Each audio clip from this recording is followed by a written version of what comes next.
All right, good job. Great. Welcome everyone to Senate Education. Today is Tuesday, February 21st. For those in the room, if you look at the whiteboard, I think this is really how we're getting focused down to what I think will likely be those topics passing something out in the next 3 weeks. So we have 3 weeks left before crossover. And we've been asked to do the pre-K study language. We have a miscellaneous ed bill draft. We have a school construction draft.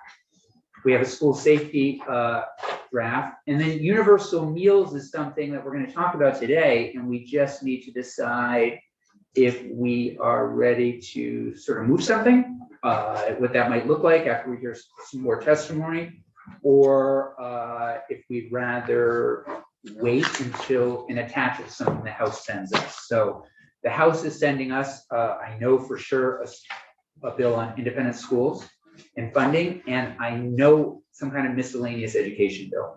And miscellaneous education bills, generally, you can send pretty much anything back on. So those are some of the moving parts. So you'll see in the next few weeks that will hopefully start to get focused, and we'll be ready to vote on some things. Probably, I would think, I'm hoping maybe we could get the school construction bill out, maybe as well as maybe miscellaneous ed at the end of next week, early the following week, something like that. Great. Any questions on that before we start?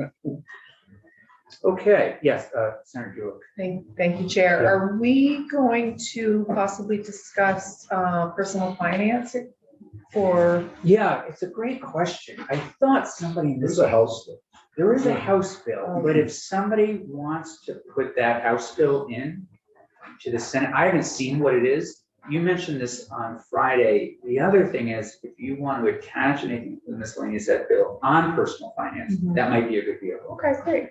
I haven't seen the House bill, but especially if it's sort of study language. Okay, great. Yeah, I The haven't seen the House bill.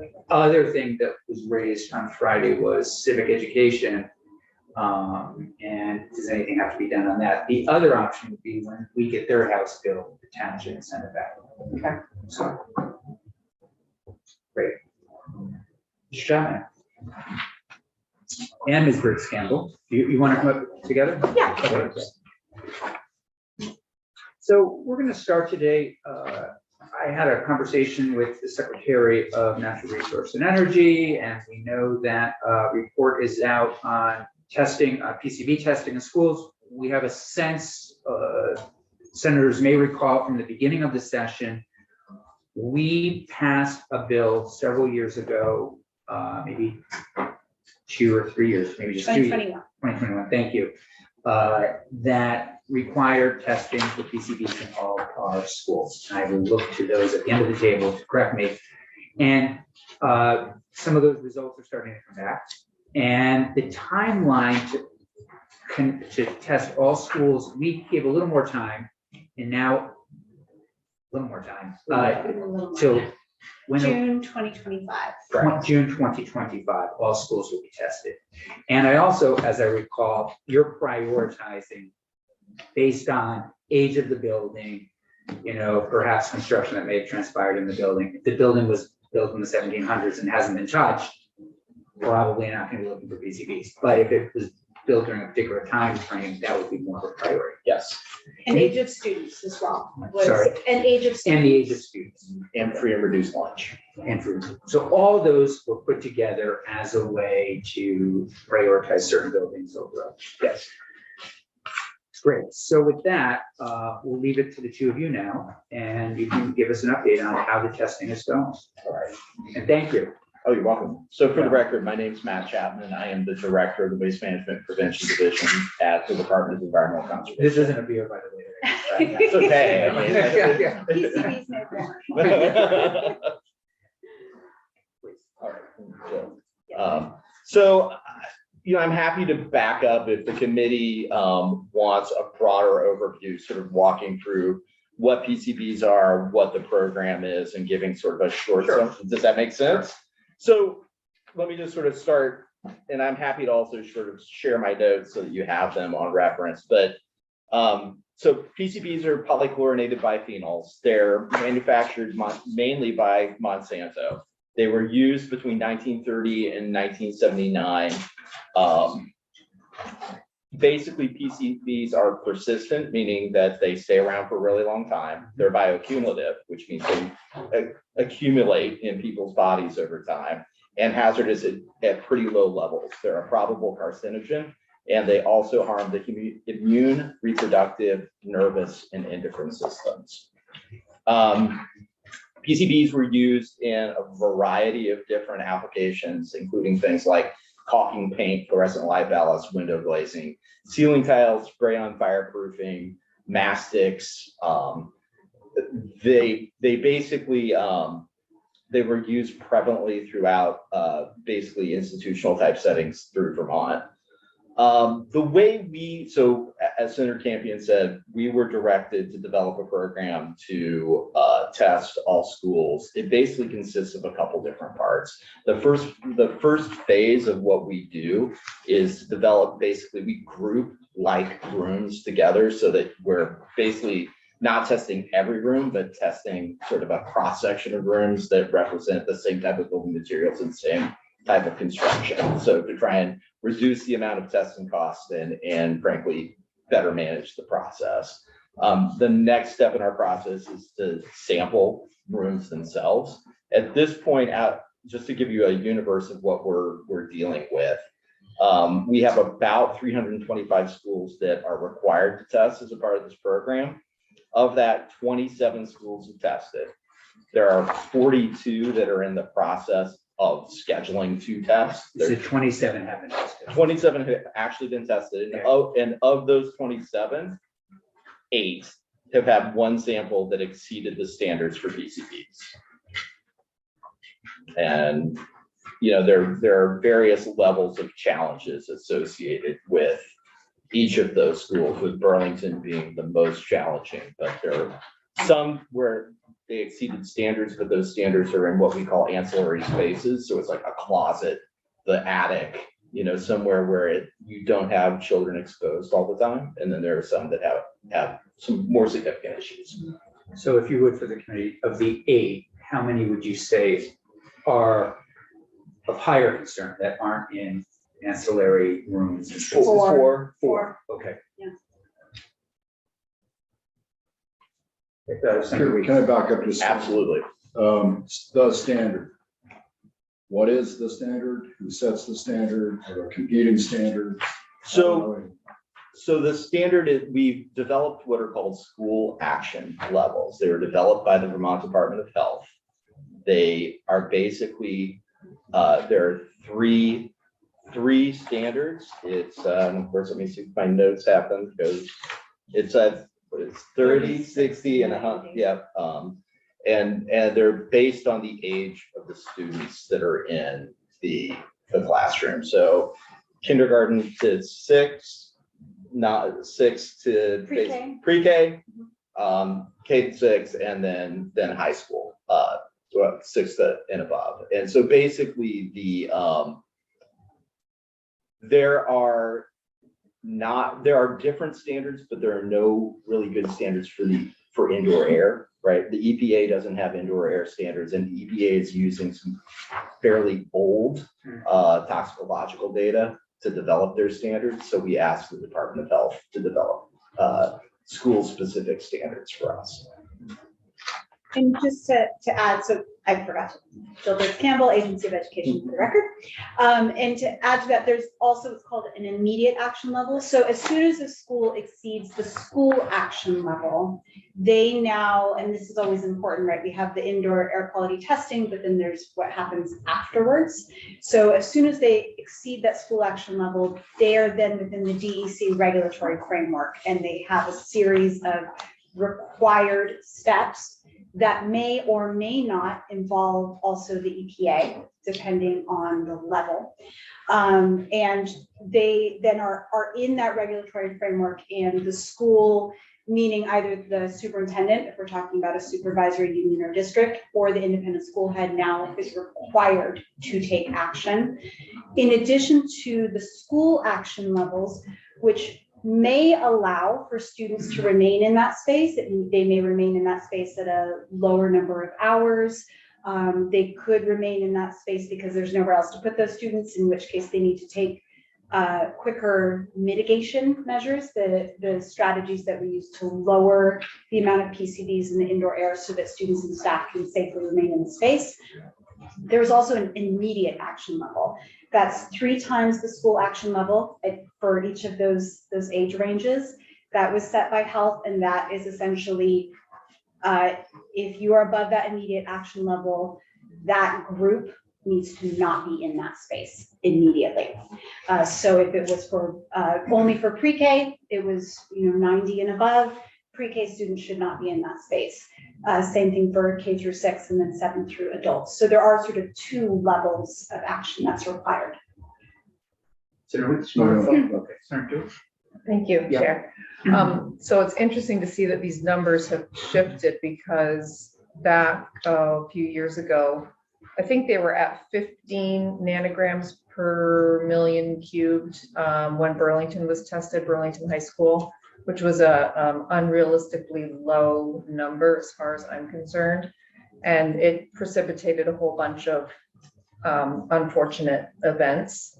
So it's interesting to see that they've changed. I did ask the DEC when they were here, Trish Copolino, to send me what other action levels and what other levels exist out in the world. I have not heard from her, but it would be interesting to see where other countries are. And the EPA, although it doesn't have air standards, it does have other standards like fresh soil and, okay. So I'd love to see those as well. Sure. That'd be great. Thank you. At what level do we have to start taking action? As soon as the results come in, those 27 schools that have already reported?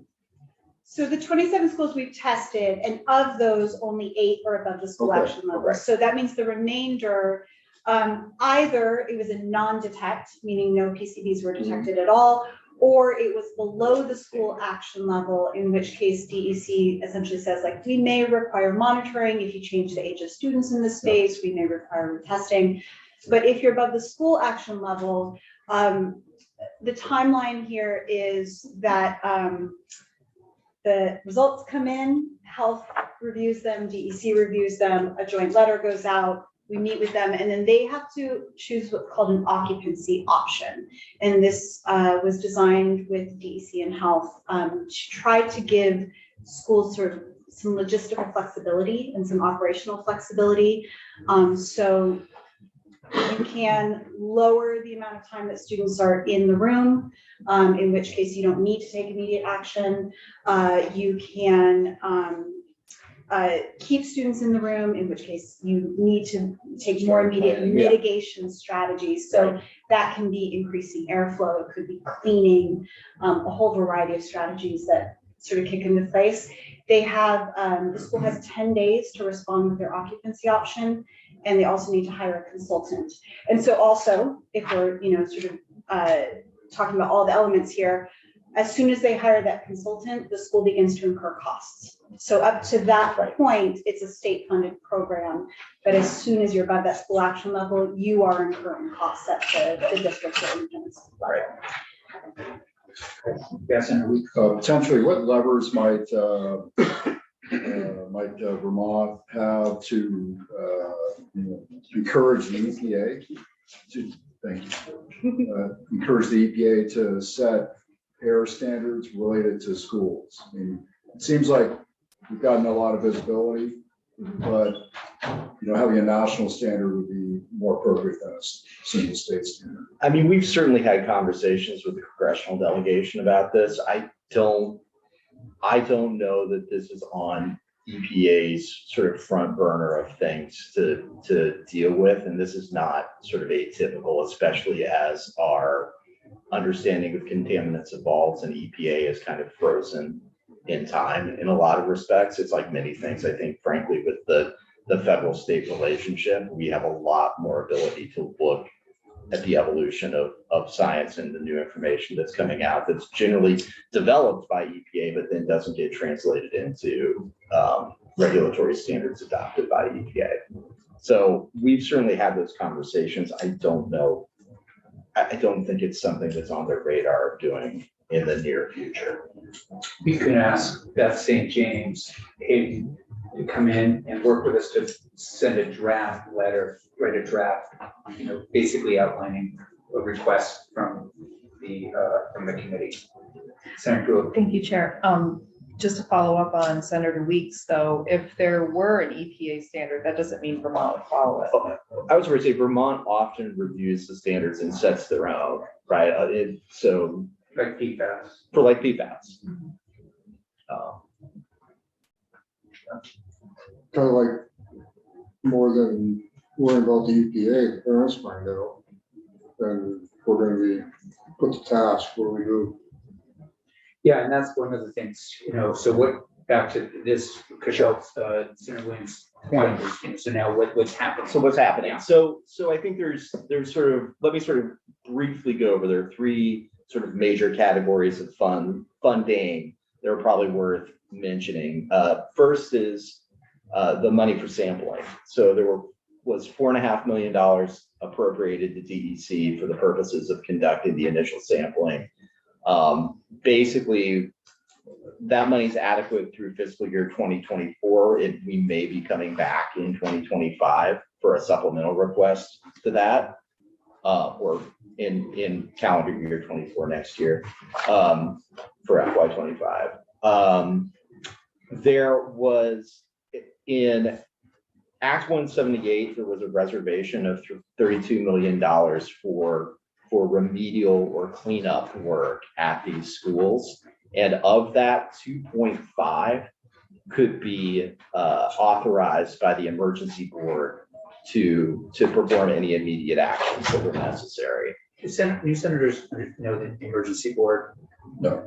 So generally, as I understand it, and one of you can correct me, is they sometimes, like, we're out of session and all of a sudden something pops up, this comes up, or another need to fund something. The emergency board, which is members of, I think, of finance, ways and means, and houses and approach, can come together and, put out funds Yes. for some kind of emergency situation. And the governor's office calls the. And yes, thank you. Yeah, The governor's convenes office the calls the meeting. Yeah, thank you. So basically, we proposed, or the administration proposed, that schools have access to that $2.5 million to do emergency mitigation work. So if there was a need to go in and do some emergency abatement as a result of the samples that you had collected, that money would be available to do that work.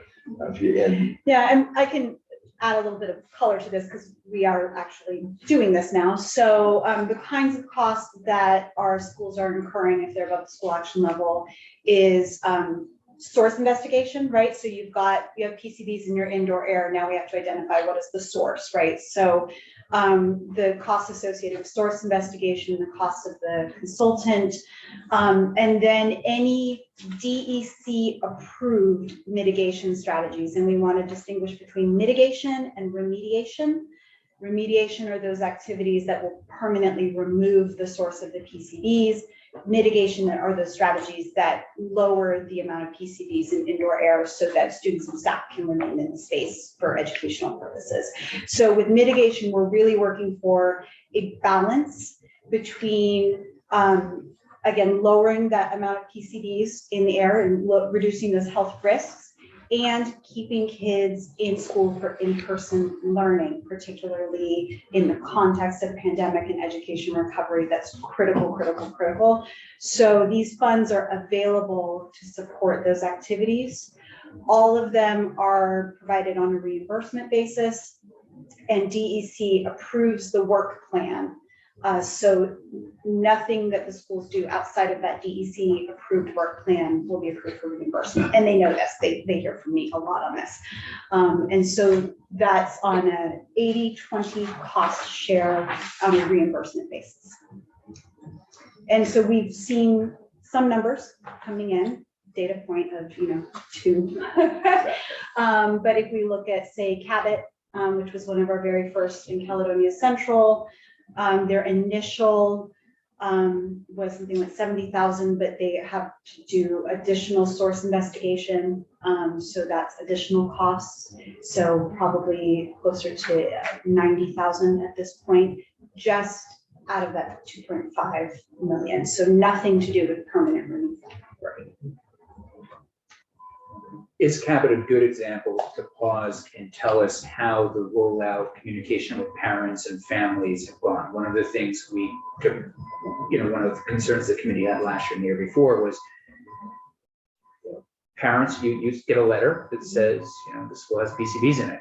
Well, that can mean a range of things. And so how has that gone in general, communication? I can speak to this pretty well. I work really closely with Superintendent Tucker on this. Okay. So, it was the first school. And so, there was lots of lessons that Seconds. not Burlington in this PCB testing program. And so there was certainly bumps to work out along the way, as Superintendent Tucker would be happy to share. But I don't know how representative of community response we can say it is. Mark Tucker did an excellent job of communicating with his school community and families, and really these are the steps that we're taking along the way, very clear communication. Really didn't have a lot of response. We do have folks in, is it Charlotte now? Mm-hmm. Yep. So different community, more concerned in those communities. And we do have our first independent school, which is Sword Learning Center, and they have staff that are concerned. And in that case, health is offered to meet directly with the staff to alleviate their concerns. So it's Access to foreign languages. yeah, absolutely. We have all of that is translations there. of everything. Okay, Yeah, we that way, continue okay. to roll those resources out as needed. We have template letters, and our health and DEC teams are really very genuine in making themselves available for any kind of communication, whether it's one-off or meeting with groups. So that sort of brings us to the larger pot, which is the 32 million. In order to access that funding, the legislature needs to approve or establish a funding plan for how that money gets spent. Again, it's primarily dealing with remediation, which generally speaking is the permanent removal. It can include things like upgrading air handling and ventilation systems, isolating or encapsulating PCBs, and then the actual removal and disposal of PCBs. So the proposal that was put forward basically requires that all activities need to be a part of and approved by DEC through our corrective action planning process. So it needs to come through us, and we need to approve both the plan and the cost estimate. That it's capped, or it has an 80-20 funding split, like the material for the emergency board was. That grants are capped, and we're proposing to cap assessment funds at 200,000, mitigation funds at 500,000, and remediation at 2 million. And those numbers are based roughly on what EPA uses for the federal brownfields program. So again, there are lots of different options there, but that was the where we sort of landed. And then lastly, AOE is administering the grants through their existing grant management system and will oversee the work and reviewing the approval and reimbursement of things. So that's generally speaking the proposal. I mean, part of our assumptions, and Jill, you can go ahead and jump in on this. Yeah, so I think it's important to sort of recognize the assumptions in this funding proposal. So Matt and I actually work pretty closely on this. So it assumes, we have to sort of go with what we knew, right? Assumes that no other funding will be made available. It assumes that sort of the worst case scenario schools, the Burlingtons or any other schools that come up, will need to be addressed through a cost benefit analysis and potentially a separate legislative process or appropriation process. And it sort of brackets off the PCB testing program and funding from the larger context of state school construction aid, potentially, because we needed to sort of start with what we knew, and we're tasked with developing a proposal within those parameters. Any questions? You've lived this more than any of us. I mean, we had something in Bennington PFAS, but in terms of the PCBs thing, any comments or, I mean, I'm sure you're looking at that 32 million and thinking, gosh, we could zip through that pretty damn quickly in this state for sure. Well, yeah, I would like to speak. I feel like I have to speak. It's sort of the elephant in the room. And I would like to think I would speak on behalf of any school district that went through what we went through, which was that we were the first district to, want to do a major renovation to the tune of a $70 million bond that we had passed. And we knew we had to test before we could get to work. As far as I know, being on the school board, we were never given any kind of heads up or warning that, hey, your building was built in 1968 or 69, and there's a good chance you're going to find a whole bunch of interesting chemicals. So sort of blindsided as a layperson in that way. But then, the months of, it really was suffering. We have a school district that is, the high school is over 50% free and reduced lunch. We have a lot of new Americans, a lot of poverty, and to have a high school closed for all of those months was devastating. And I've said it before in this committee, we lost students who have not come back. We don't know where they are. So it is a little bit of an elephant in the room. What is being done to address some of the harm that was done to our community? I don't see that there's been much help forthcoming. We had to shift into a department store. We did get some help from the governor on that, which was fantastic, but none of these processes were in place for us. So it's hard for me to sit here and listen to the fact that the levels have been changed, the action levels have been changed. Because it could have been different for our high school. Now the tech center, the numbers were completely off the charts. I understand that. But it's just, it is painful. And I do hope, I'm glad that you mentioned that there may be another avenue for districts to get assistance through some kind of legislative process. I don't know what that is. I haven't heard any, this is the first I'm hearing of that, but our cleanup is 27 million, just the cleanup. And we're not getting help with that. So I would love you, if you could speak to anything I just said, I would really be grateful to you. I mean, I think that in designing this proposal, we tried to design it from a forward-looking perspective, understanding what we felt comfortable as an administrative agency administering. And I think that situations like Burlington, I think that rises to a level where the legislature probably needs to evaluate it from a larger policy perspective that kind of gets beyond the Jill and Matt level of how things work, and to people who are at much higher levels, both elected officials who make these decisions.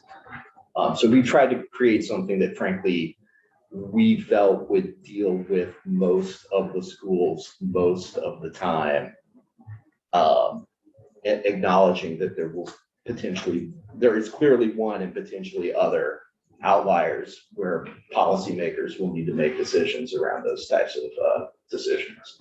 Yeah, from my point of view, if you don't mind me. No, please. I don't think there will be any more outliers because we now have a process in place. So the chances of that happening, unless there are extremely high levels like our tech center, Right. which I think is, I think it's probably an aberration, frankly, but yeah, me too, knock on wood. But you now have a process, which is great for any other school moving forward. But it does, I guess I am disappointed that you're just sort of saying, here, legislators do something. And, I just don't feel supported, and I don't feel like the agency is taking responsibility for anything that happened, which I think is a shame. May I ask a quick question? And it might be helpful, it's just helpful me. Can you remind me what prompted Burlington to test? You have to test before you start your project. That So is there was in a project statute. that was about to go underway and you all tested, and then, that's helpful.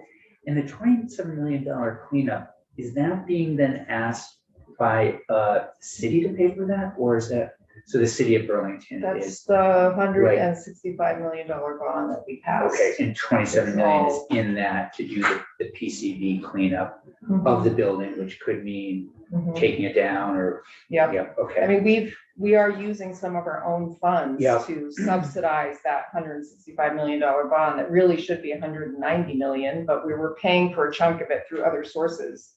But yeah, that is in there. So is that 27 million dedicated to PCB specifically, or is it kind of like bulldoze the whole thing? That's the demolition and the removal of, because there are different waste streams for different. Yeah, I just wondered if it Yeah. was, so it's a total bill. Mhm.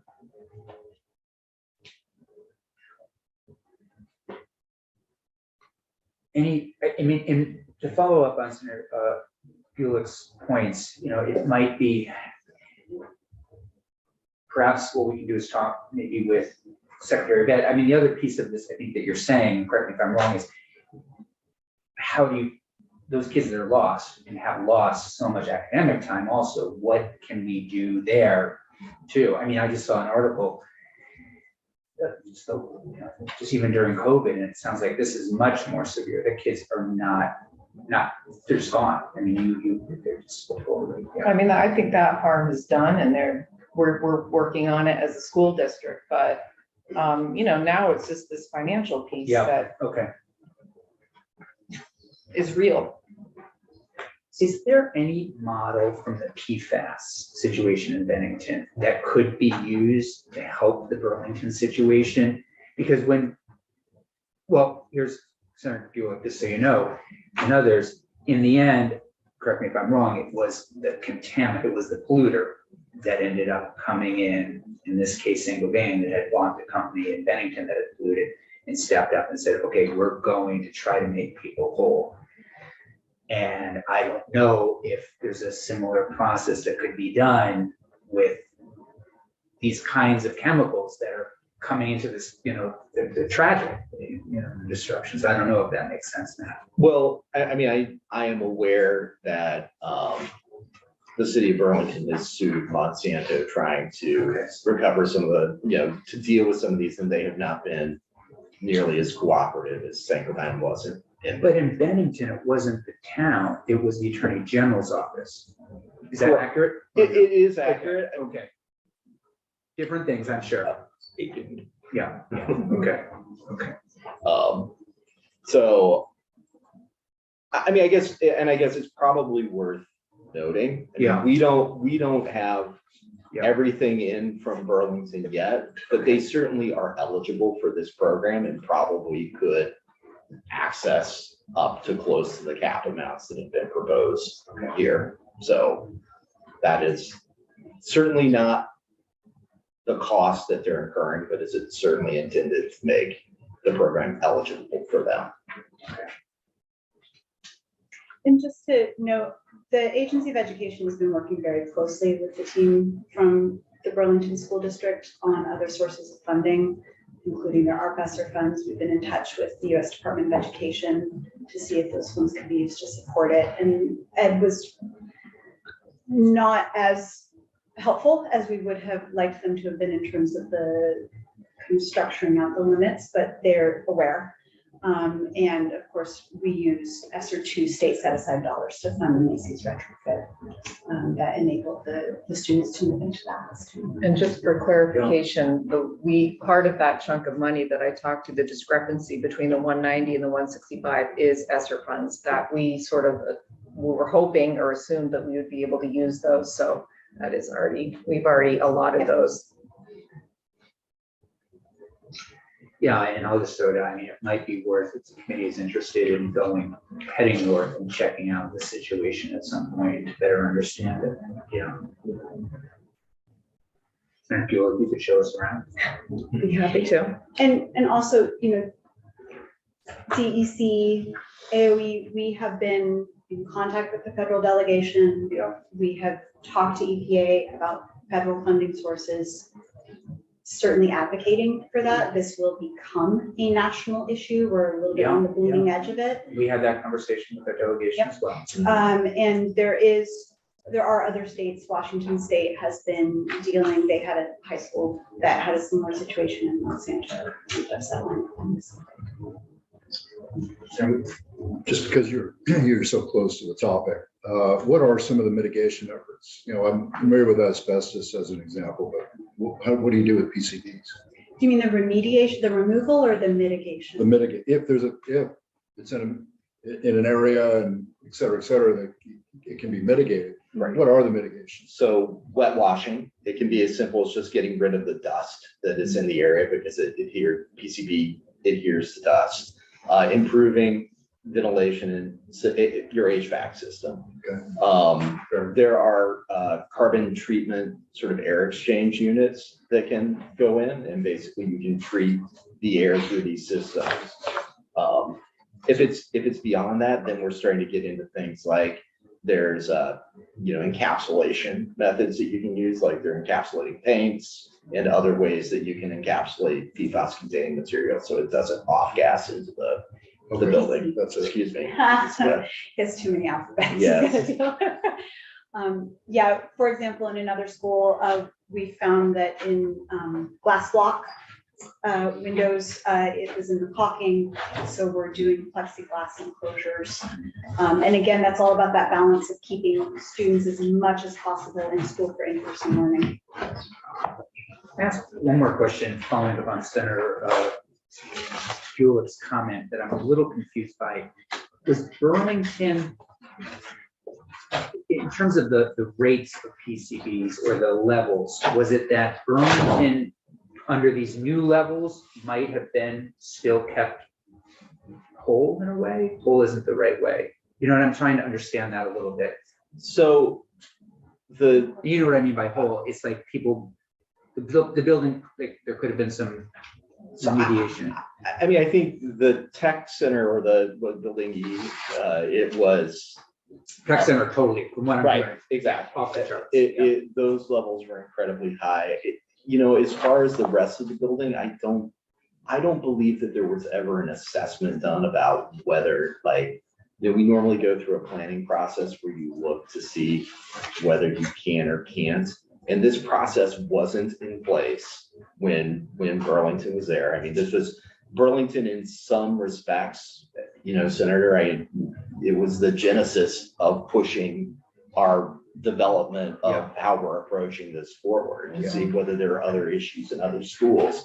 It allowed us to come up with a pretty detailed process. We certainly invited, and Burlington could have sort of gone back and gone through it, but I also think that they had gone through a lot of planning on the direction that they were headed in after this sort of before this process was ever established. I don't think I can answer your question, right?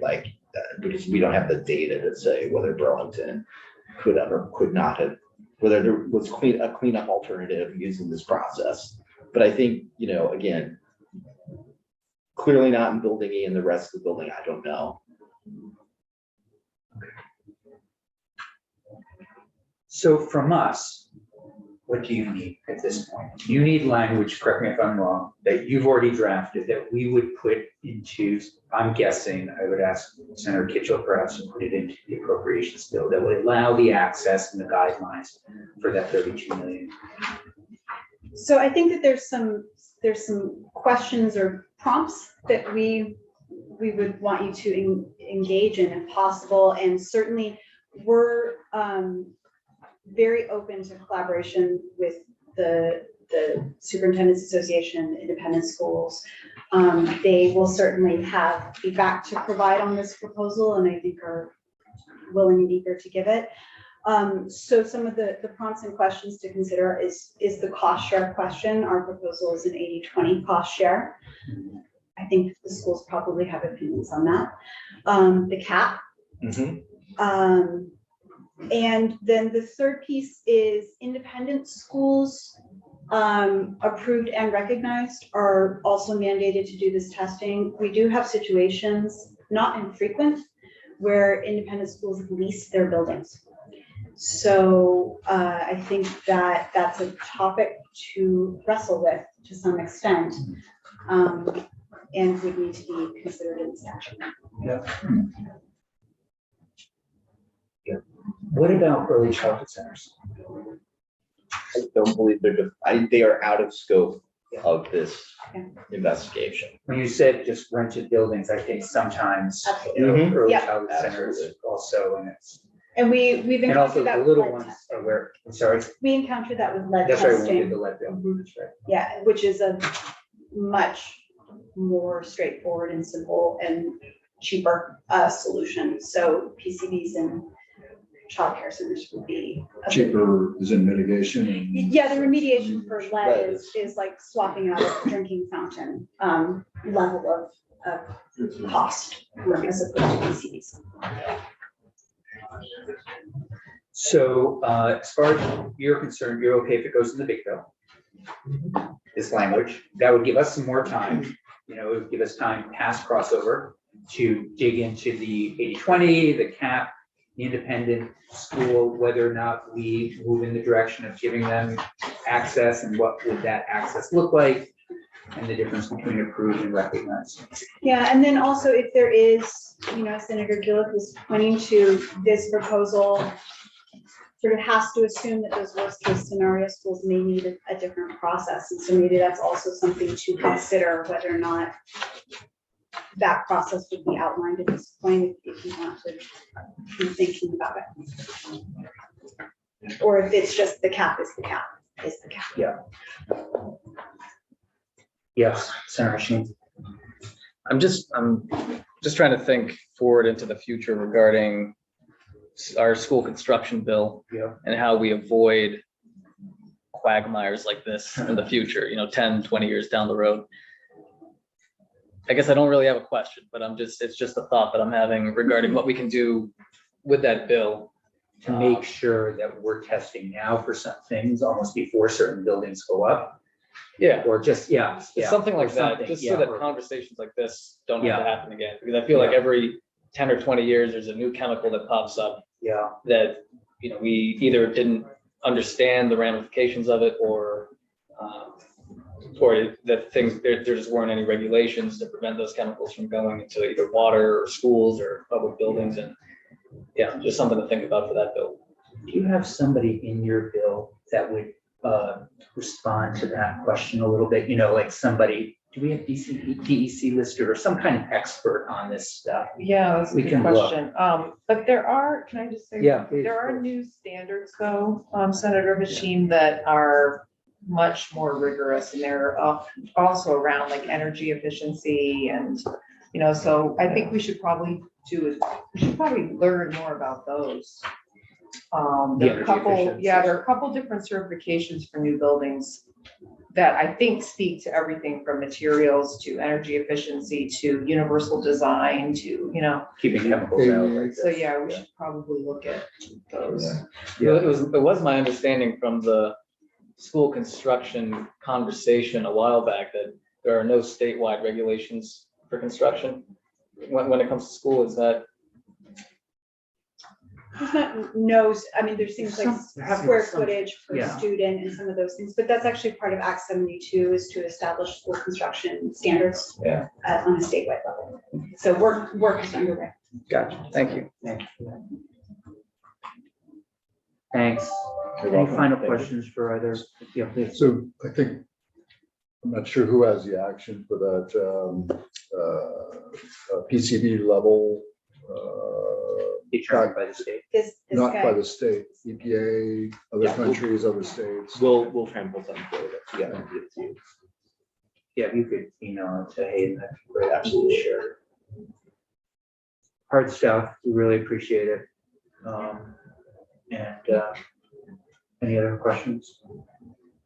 Okay, we'll leave it there. All right. Thank you, both. thank you for your Thank time. you. Thank you. Okay, committee will just come back in 5 minutes. Yeah. Jump into universal meals. These guys